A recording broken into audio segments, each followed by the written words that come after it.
But the game of entrepreneurship is so ugly that if people actually knew how ugly was up front, very few would even do it.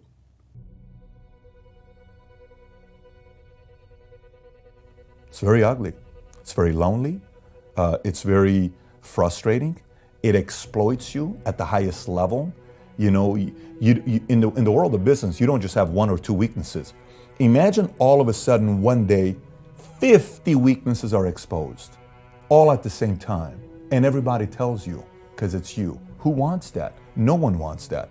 And imagine a game where you always have to recreate yourself or else you lose. Like, let me put it to you this way. It's like working out, but you can't take a day off. You know how you work out, at least you got like a few days off to have your, regroup and all that stuff.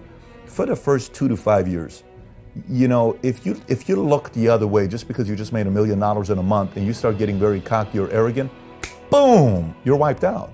That's all it takes. It's a subtle look away to get knocked out. And so, a lot of these books, self-help books that you read and say, oh, you got to do this and you got to do this and you got to do that. They don't touch on the ugly part of running a business. Now, set the ugly part aside. The one part that outweighs being willing to tolerate all this pain is the fact that choices matters to you. If you're driven by choices, if you're driven by control, if you're driven by, being able to choose the kind of a life you want to live, that reward is so much higher than the pain you're going to have to put up, that you're willing to put up with the pain because you want this.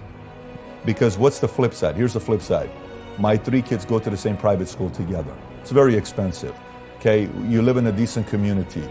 You have a house with elevators and privates. You can have security, you can have nicer insurance, nicer protection, better advisors, better counselors, better money managers, better attorneys, better CPAs, better protection, all of that stuff.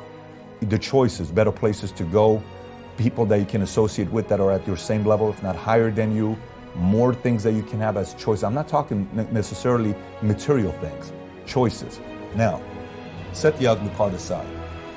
The one part that outweighs being willing to tolerate all this pain is the fact that choices matters to you.